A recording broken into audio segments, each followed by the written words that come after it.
नमस्कार।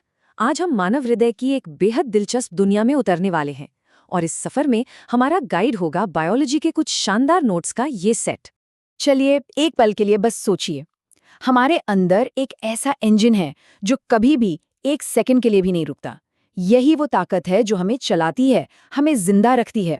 और आज की हमारी सारी जानकारी इन्हीं कमाल के हाथ से लिखे नोट्स पर आधारित है। यही हमारा सॉस है, तो हम सीधे इसी से सीखेंगे। तो ठीक है, चलिए शुरू करते हैं। तो सबसे पहले आइए इस पावरफुल अंग की कुछ बेसिक बातें जान लेते हैं। आखिर ये है क्या और ये हमारे शरीर में रहता कहाँ है? देखिए, सीधी सी बात है, दिल एक बहुत ही ताकतवर मस्कुलर पंप है। इसका एक और सबसे जरूरी काम है जिंदगी देने वाले खून को शरीर के कोने कोने तक पहुंचाना। ये हमारी छाती के बीच में थोड़ा सा बाईं ओर होता है और इसका साइज कितना है इसका अंदाजा लगाना बहुत आसान है। बस अपनी मुट्ठी बम कीजिए, लगभग उतना ही बड़ा। कमाल की बात है ना? तो अब जब हम बेसिक बातें जान गए हैं तो चलिए इसके आर्किटेक्चर को थोड़ा और करीब से देखते हैं। मतलब ये अंदर से कैसा दिखता है। देखिए, दिल की बनावट का सबसे जरूरी हिस्सा ये है कि इसमें 4 अलग-अलग कमरे यानी चेंबर होते हैं। 2 ऊपर की तरफ जिन्हें एट्रियम या आलिंद कहते हैं और 2 नीचे की तरफ जिन्हें वेंट्रिकल या निलय कहते हैं। यहाँ दिल के अंदर काम का एक शानदार बंटवारा देखने को मिलता है। इसका जो दाहिना हिस्सा है वो शरीर से आए ऑक्सीजन रहित खून को फेफड़ों में भेजता है और जो बायां हिस्सा है वो फेफड़ों से आए ताजे ऑक्सीजन वाले खून को पूरे शरीर में पंप करता है। और इसीलिए बाएं वेंट्रिकल की दीवार ज्यादा मोटी और मजबूत होती है। अरे भाई, उसे ही तो सबसे ज्यादा मेहनत करनी पड़ती है। और खून जिन रास्तों पर चलता है वो है ये हाईवेज, आर्टरीज यानी धमनियां, जो खून को दिल से दूर ले जाती हैं। फिर हैं वेन्स यानी नसें, जो खून को वापस दिल तक लाती हैं।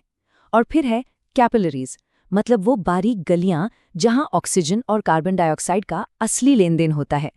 तो चलिए अब एक ब्लड सेल बनकर पूरी यात्रा पर निकलते हैं। यकीन मानिए, ये हिस्सा सबसे मजेदार है।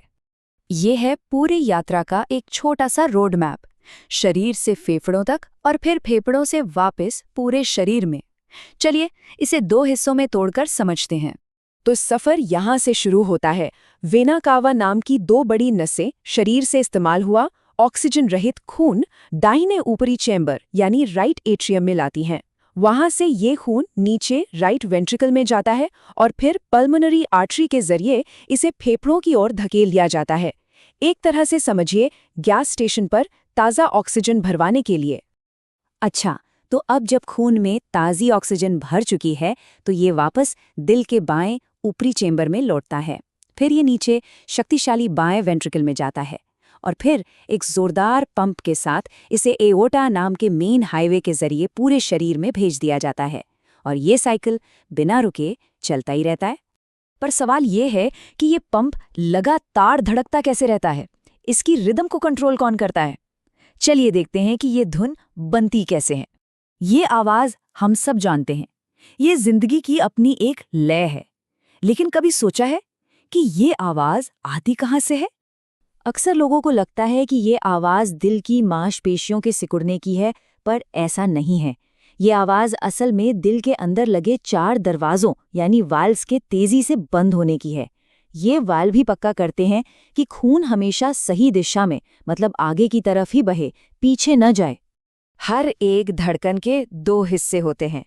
पहला है सिस्टोल, जब दिल सिकुड़ता है और खून को बाहर फेंकता है, और दूसरा है डायस्टोल, जब दिल आराम करता है और खून से दोबारा भर जाता है। मतलब संकुचन और विश्राम, सिस्टोल डायस्टोल।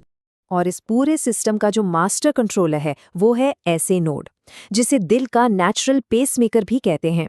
ये एक छोटी सी बैटरी की तरह है जो हर मिनट लगभग 60 से 100 बार बिजली के सिग्नल भेजकर ये तय करती है कि दिल कितनी तेजी से और कितनी नियमित रूप से धड़केगा। लेकिन सुनिए, दिल के बारे में हमारी समझ हमेशा से इतनी साफ नहीं थी। चलिए इतिहास के कुछ ऐसे पलों पर नजर डालते हैं जिन्होंने सब कुछ बदल दिया। सोचिए, 1628 में विलियम हार्वे ने पहली बार ये बताया कि खून हमारे शरीर में एक बंद सर्किट में घूमता है। ये उस जमाने के लिए क्रांतिकारी सोच थी। और फिर सदियों बाद 1967 में साउथ अफ्रीका के डॉक्टर क्रिस्टियान बर्नार्ड में पहला सफल ह्यूमन हार्ट ट्रांसप्लांट करके मेडिकल साइंस की दुनिया ही बदल दी।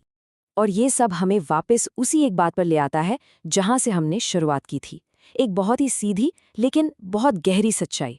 ये सब कुछ उसी एक मुट्ठी भर के अंग से शुरू होता है। तो ये मुट्ठी के साइज का इंजन एक दिन में 1 लाख से भी ज्यादा बार धड़कता है। ये वाकई में कुदरत का एक जीता जागता चमत्कार है। सोचने वाली बात तो ये है कि अगली बार हम इसके बारे में और